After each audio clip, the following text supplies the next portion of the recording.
Hi everyone, this is our second chapter, acids, bases and salts. Now first we're going to talk about the properties of acids, bases and indicators. Then we're going to talk about the ionization equations of acids and bases. Let's start. Okay, let's start with the properties of acids. First of all, acids are corrosive.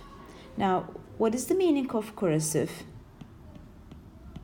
This means that when you get to contact with it, it is going to irritate your skin.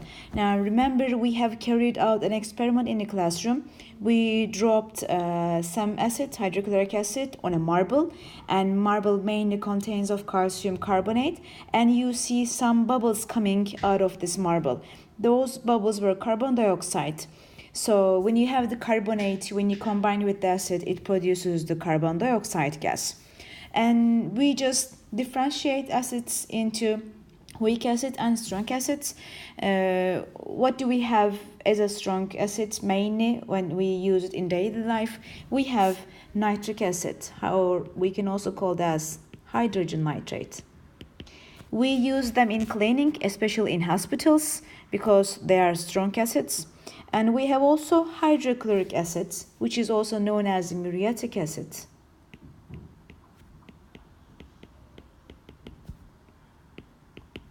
And this one is found in our stomach with a concentration of 6 molar.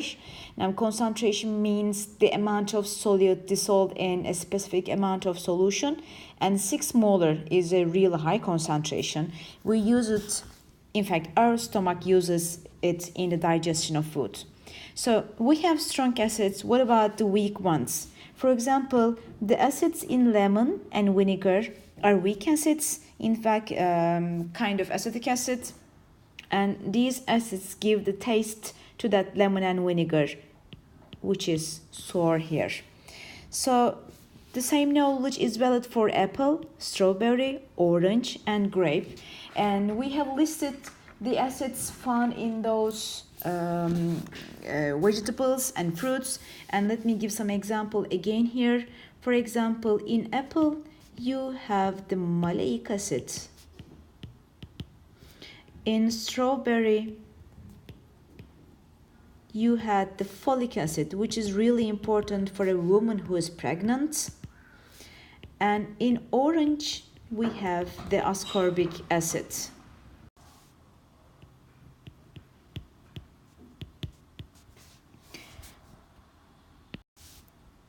Okay. What about litmus solution? They turn litmus solution into red. Now, what about their pHs? Now, probably you have heard of pH term in your 8th lecture science courses. Now, pH at room condition should be lower than, smaller than 7 for acids. Now, what is the meaning of pH? pH means power of hydrogen. Now, this means that it indicates the amount of hydrogen plus 1 ion dissolved in a specific amount of solution. Now, what about their reactions? The most important reaction for an acid or a base is the neutralization reaction. Do you remember the meaning of neutralization? When an acid solution and a base solution are reacted, they produce salt and water. What is really neutralization reaction? Neutralization reaction is hydrogen plus 1 aqueous plus hydroxide minus 1 aqueous, producing the water liquid. Now comes the properties of bases. And lime, which is calcium oxide, soap, detergent, ammonia, these solutions are basic. Saying instead of basing, I can use the verb alkali. Now remember, the special name for group 1A is alkali metals, for group 2A alkaline earth metals. We call these metals as the alkali metals because they are basic metals. Their oxides show basic property. So what about the second one? When you touch an alkali solution, you feel slipperiness. Just like soap, remember? They turn litmus into solution blue here. Again, their pH is going to be higher than 7, and just remember at room conditions. When their aqueous solution is reacted with an acidic solution, as we said before, the products are going to be water and salt. Now, properties of indicators. Now, indicators are used for identifying acid and bases. What common indicators you have seen so far can be phenolphthalein, can be methyl orange, methyl red, bromthymol blue. They are chemical indicators we use. The most common indicator that we use is turnusol, also known as turnusol dye. And what about the natural indicator? One of the natural indicator is we use red cabbage. Now we're going to do its experiment in classroom. And flowers also contain indicators. For example, if we talk the Horantia flower, this is blue when it's grown in an acidic soil, and it's going to be red when it's grown in an alkali soil. So in fact, every flower has its own indicator. Now, aqueous solution of acids and bases, this is the most important part of the unit. The most common definition for acid and bases belongs to Arrhenius' acid-base theory. He says, if a substance is an acid, it gives hydrogen plus 1 into its water solution, into its aqueous solution, and if a substance is a base, then it gives hydroxide minus 1. Now look at their ionization equations. Let's start with a simple one. Hydrogen chloride aqueous. Now this is hydrogen plus 1, this is chloride minus 1. So when you sum them up, you had the charge of the hydrogen chloride as 0 here. So this is the idea of number of ions and their charges in a solution. There is another way writing the ionization equation of hydrogen chloride. In this case, you use water molecule. Now this water contains hydrogen plus 1 and hydroxide minus 1. That hydrogen plus 1 coming from this hydrogen chloride combines with the water and it produces hydronium ion, leaving the chloride ion all alone here. This is known as hydronium ion. What about the nitric acids? Just the same as the previous one. Hydrogen plus 1 plus nitrate minus 1. Or you can write it again by using the water molecule plus water. It will give you 1 hydronium ion plus 1 nitrate ion. Now hydrogen sulfate. Now this is a different example. Why it is different? Because it contains 2 hydrogens here. So it's going to give 2 hydrogen plus 1s. Now how are you going to write? First write its hydrogen plus 1 plus sulfate 2 minus. If there's 2 here, this means that you should write 2 in front of hydrogen plus 1. The idea is, now remember this is 2 plus. Just look at this is minus 2. When you sum them up, you obtain that 0 here because the charge of hydrogen sulfate is 0. So how can you write by using water molecule again? You have hydrogen sulfate plus water molecule. It will give you again the hydronium plus 1 in its aqueous form and sulfate 2 minus. Now check that this sulfate has a charge of 2 minus, but you have 1 plus here. So you should put 2 in front of the hydronium. If you have 2 hydronium, you should have 2 water molecule. Now a different one, hydrogen phosphate, the phosphoric acid. In this case, it contains 3 hydrogens here. So it's going to be 3 hydrogen plus 1 plus phosphate minus 3. So you can write it by using again the water molecule, hydrogen phosphate plus 3 water molecule giving 3 hydronium plus 1 plus 1 phosphate ion. Now again the idea is, now you have 3 plus 1s here giving plus 3, you have minus 3 here, so you sum them up, you obtain 0 because the charge of phosphoric acid is 0. Now this example is important. Now in this case you are seeing 4 hydrogen atoms, 3 here, 1 here, but this does not give 4 hydrogen plus 1s, it gives only one, that one, not the other ones. So when you decompose it, it gives you that big acetate ion plus 1 hydrogen plus 1 ion. So you can write it in the same manner by using the water molecule. You have 1 water molecule, then you have again an acetate plus 1 hydronium ion.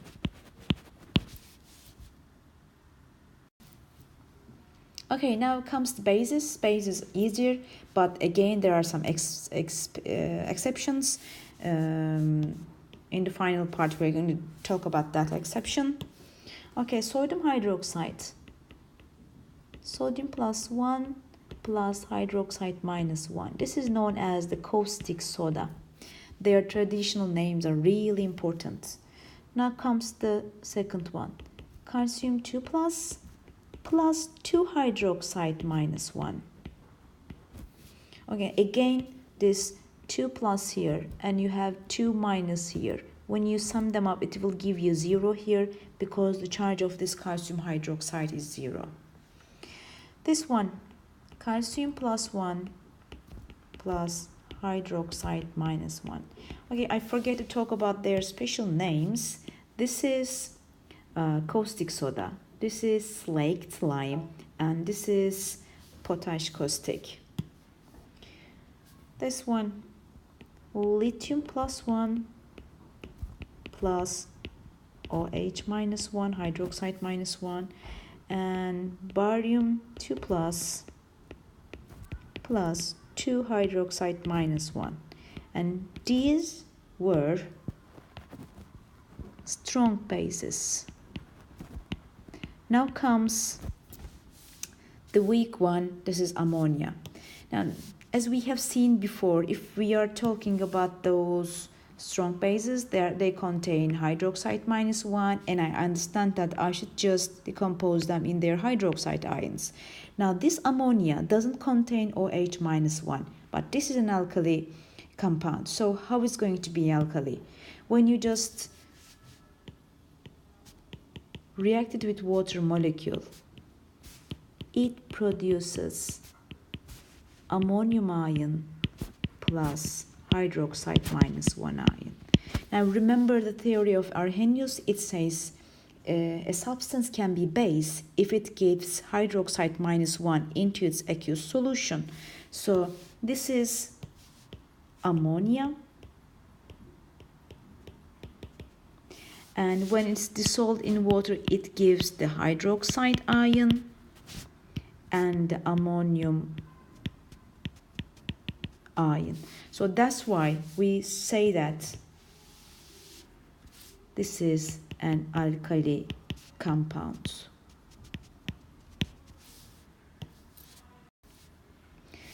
Okay, and we have some other substances. They are also called as the basic and acidic oxides. For example, there can be a basic oxide, but it doesn't contain OH minus 1 ion. There can be some acidic oxides. It doesn't contain hydrogen plus 1. So let's look at these examples, starting from the carbon dioxide gas. In fact, you drink a carbon dioxide aqueous solution when you drink Coke. So when you just react that carbon dioxide with water, it produces the carbonic acid. So this is the idea of carbon dioxide as the acidic oxide. So if this is the carbonic acid, it should produce the hydrogen plus 1 and carbonate -2.